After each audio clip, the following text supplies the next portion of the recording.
નમસ્તે દોસ્તો, આજે હું વાત કરવા જઈ રહ્યો છું મને પહેલી વખત શહેરનો છોકરો જોવા આવ્યો બનેલી ઘટના।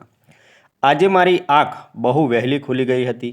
સામાન્ય રીતે હું સવારે એટલી વહેલી નથી જાગતી, પણ આજે તો હૃદય જોરથી ધબકતું હતું। કારણ સ્પષ્ટ હતું, આજે મને કોઈ છોકરો જોવા માટે આવવાનો હતો। સગાઈ માટેની વાત હતી। જીવનમાં પહેલીવાર કોઈ છોકરો મને જોવા આવતો હતો, એટલે મારા મનમાં વિચારોની તોફાની લહેરો ચાલતી હતી। મને લાગતું જ ન હતું કે આટલું નર્વસ લાગશે। કાલથી જ મમ્મી પપ્પા ઘરમાં તૈયારીએ લાગેલા। મમ્મી ક્યારેક શાંત બેસે તેવી ન હતી, ક્યારેક રસોડામાં મીઠાઈ બનાવી લેતી, તો ક્યારેક ડ્રોઈંગ રૂમ સાફ કરતી। પપ્પા બેસીને પણ વિચારતા જ રહેતા કે કઈ રીતે વાતચીત કરવી, શું પૂછવું, શું કહેવું। મારી બહેન તો મને ચીડવતી રહેતી, અરે દીદી, હવે તું વહુ બનવાની તૈયારી કરી લે। હું મનમાં તો હસતી પણ હતી, પણ દિલની અંદર અજાણ્યો ભય અને ઉત્સુકતા મિક્સ થઈને અજીબ લાગતું હતું। સવારના 8 વાગે જ મમ્મીએ મને ઉઠાડી દીધી। બેટા, આજે તું રાજકુમારી જેવી લાગવી જોઈએ। પહેલી વાર કોઈ જોવા આવી રહ્યો છે, વહેલી તૈયાર થઈ જા। મેં ચહેરા પર પાણી છાંટ્યું, કાચમાં પોતાને જોયું। આંખોમાં અજાણી ચમક હતી। કદાચ એ ચમક એ માટે કે આજે કોઈ એવી વ્યક્તિ મારા જીવનમાં પ્રવેશવા આવી રહ્યો હતો, જે કદાચ આગળ ચાલીને મારો જીવનસાથી બનશે। રસોડામાંથી ગરમ ગરમ પકોડાની સુગંધ આવતી હતી। મમ્મી ઘરની દરેક વસ્તુ પર ખાસ ધ્યાન આપી રહી હતી। પપ્પા ફોન પર વાત કરી રહ્યા હતા। હા હા, તમે બસ 12 વાગે સુધી આવી જજો, અમારે બધું તૈયાર છે। મને અંદરથી વધુ જ ધબકારો થયો। એટલે તો એ લોકોના આવવાના સમય મેં મારી મનપસંદ લીલા રંગની સાડી પહેરી। સાડીના પલ્લુ પર સોનેરી જળહળાટ હતો। મમ્મીએ મારા વાળને લાંબા ગૂંથેલા જૂડામાં બાંધી દીધા। થોડું કાજલ, થોડું લિપસ્ટિક, બસ એટલું જ। મમ્મી કહેતી કે છોકરીની સુંદરતા તેની સરળતામાં હોય છે। મારી નાની બહેન મસ્તી કરતી, દીદી જો એને તું ન ગમે તો? હું બોલી જ ન શકી। મનમાં તો હજારો પ્રશ્નો। જો એને હું પસંદ ન આવું તો? જો એ મને કંઈ પૂછે અને હું શરમથી ચૂપ થઈ જાઉં તો? જો એની નજરે હું ફિક્કી લાગું તો? પણ સાથોસાથ મનમાં એક નાનું સ્વપ્ન પણ ઉદ્ભવતું હતું। જો એને હું ગમી જાઉં તો? જો પહેલી નજરે એની આંખોમાં પ્રેમ દેખાઈ જાય તો? સવારના 11 વાગ્યા સુધીમાં પપ્પાએ કહ્યું, તેમણે કોલ કર્યો છે, હવે રસ્તામાં જ છે। મારું હૃદય ધબકારા ખાઈ ગયું, જાણે કોઈએ અંદરથી ઘંટ વગાડી હોય। હું બારણાની આડમાં ઊભી રહી। થોડા સમયમાં દરવાજા પાસે ગાડી ઊભી। ગાડીમાંથી બહાર આવ્યો એ મને એવું લાગ્યું કે સમય થંભી ગયો। સફેદ શર્ટ, બ્લુ જીન્સ, ખૂબ જ સિમ્પલ ડ્રેસિંગ, પણ એ સ્મિત, અરે એ સ્મિતે તો મને સ્થિર કરી નાખી। એની આંખો ખૂબ જ ઊંડા કૂવા જેવી, જ્યાં જોઈએ કોઈ પણ ડૂબી જાય। હું પહેલીવાર કોઈ છોકરા માટે આમ અનુભવતી હતી। હૃદયની અંદર પ્રેમની અગ્નિ સળગી ઉઠી હતી। એ ઘરમાં પ્રવેશ્યો। પપ્પાએ આવકાર કર્યો। મમ્મીએ મીઠાઈ પીરસી। હું તો શરમથી ઘૂંટણ સુધી પલ્લુ ખેંચી લીધો, પણ વચ્ચે વચ્ચે મારી નજર એની તરફ જતી રહી। એ પણ ક્યારેક નજરથી સ્મિત આપતો, જાણે મારી મનની વાત સમજી ગયો હોય. પપ્પા મમ્મી વાતો કરતા હતા, પરિવાર વિશે, કામ વિશે. હું તો જાણે દુનિયામાં જ ન હતી. મારું મન એના ચહેરા પર અટકી ગયું હતું. એ બોલતો ત્યારે એની આંખોમાં એક અલગ જ વિશ્વાસ હતો. થોડા સમયમાં પપ્પાએ કહ્યું, બસ હવે આ બંનેને થોડું એકાંતમાં વાત કરવાની તક આપવી જોઈએ. મારા હાથ કાંપવા લાગ્યા.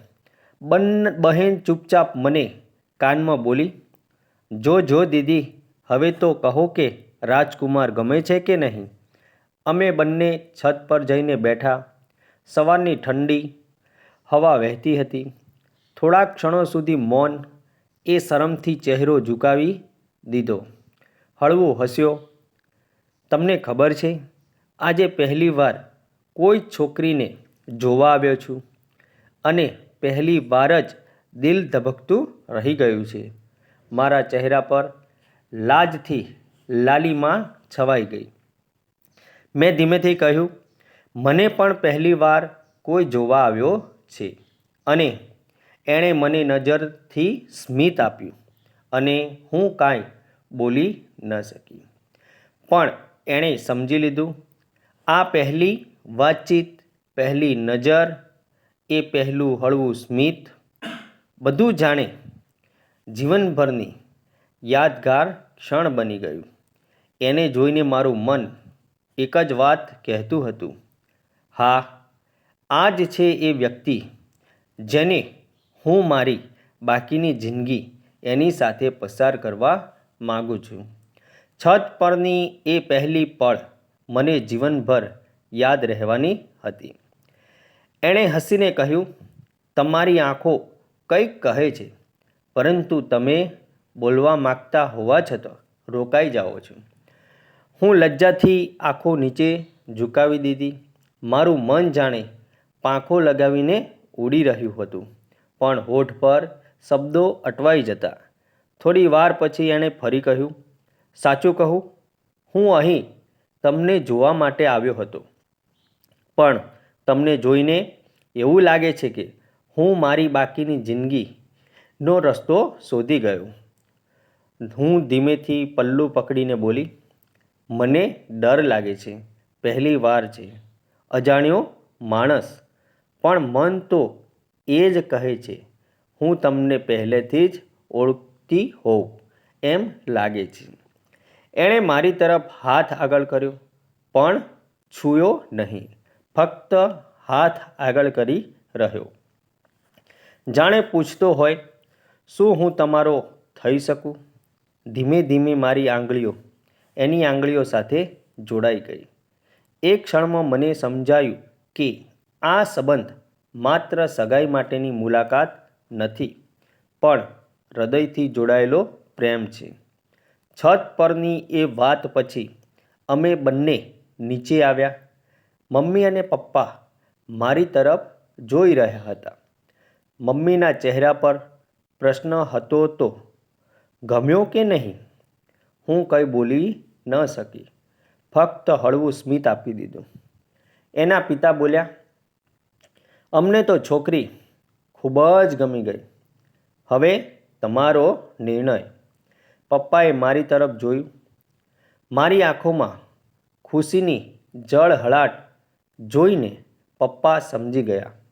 પપ્પાએ હસીને કહ્યું, અમને પણ દીકરો ગમી ગયો છે. ઘરમાં જાણે આનંદના પાંખો ફેલાઈ ગયા. મમ્મી તરત જ થાળીમાં મીઠાઈ લઈ આવી. બધાએ એકબીજાને મીઠાઈ ખવડાવી. એણે મીઠાઈનો ટુકડો મને આપ્યો. હું શરમથી હાથ આગળ કર્યો. એણે હળવેથી મારી આંગળીઓને સ્પર્શ કર્યો. મને લાગ્યું કે આખું શરીર વીજળી સમૂહ ધબકી ઉઠ્યું. ઘણા મહેમાન બેઠા હતા, પરંતુ અમને થોડા સમય માટે ફરી બગીચામાં મોકલી દીધા. અમે વૃક્ષની નીચે બેઠા. એણે કહ્યું, તમારા વિશે વધુ જાણવા મન થાય છે. તમે કયા સપના જોતા? હું બોલી, મારા સપના બહુ સામાન્ય છે. મારા જીવનસાથી સાથે ખુશ રહેવું, એક નાનકડું ઘર, પ્રેમથી ભરેલું કુટુંબ. એ હળવેથી બોલ્યો, તમે મારા સપના પૂરા કરી દીધા. હું તો એવી છોકરી શોધતો હતો જે સરળતામાં સુંદર હોય. આજે મને મળી ગઈ. મને વિશ્વાસ ન આવતો કે કોઈ પહેલી જ મુલાકાતમાં આમ દિલથી વાત કરી શકે. અમારી વાતો લાંબી ચાલતી ગઈ. શોખ, બાળપણ, વાંચેલી પુસ્તકો, ફિલ્મો, વચ્ચે વચ્ચે નજર મળે તો બંને શરમાઈ જતા. બગીચામાં બેઠા હતા ત્યારે અચાનક વાદળો ઘેરાયા. થોડા સમયમાં ઝરમર વરસાદ શરૂ થઈ ગયો. અમે દોડી દોડી છાયામાં ઊભા થઈ ગયા. વરસાદના ટીપાં પાન પર પડતા હતા. સુગંધ ફેલાઈ ગઈ હતી. એણે મારી તરફ જોઈને કહ્યું, આ વરસાદ મારી આખી જિંદગી યાદગાર બની જશે, કારણ કે આજથી મારી જિંદગીમાં તમે આવ્યા છો. હું સ્મિત રોકી ન શકી. વરસાદની ઠંડકમાં એના શબ્દો મને ગરમી આપતા હતા. બપોર સુધીમાં બંને પરિવારોમાં વાત પાકી થઈ ગઈ. તારીખ નક્કી કરવામાં આવી. હું અંદરથી ખુશીથી ઝૂમી રહી હતી. મમ્મી બોલી, જુઓ, દીકરીનો જીવનસાથી તેને પોતે જ પસંદ આવી ગયો છે. એથી મોટી ખુશી બીજું શું? એ મારો હાથ પકડીને બોલ્યો, હવે આ હાથ ક્યારેય છોડવાનો નથી. થોડી જ સપ્તાહમાં સગાઈનો દિવસ આવી ગયો. હું લાલ રંગની સાડીમાં હતી, એ ક્રીમ રંગની શેરવાનીમાં. જ્યારે એણે મારી આંગળીમાં રિંગ પહેરાવી ત્યારે આખો હોલ તાળીઓથી ગુંજી ઉઠ્યો. મારી આંખોમાં આંસુ આવી ગયા, આનંદના, પ્રેમના. એણે ધીમેથી કાનમાં કહ્યું, તમે રડો નહીં. આજથી હંમેશા તમને હસાવવા તો રહીશ. આ પહેલી નજરથી શરૂ થયેલી લાગણી હવે જીવનભરની બની ગઈ હતી.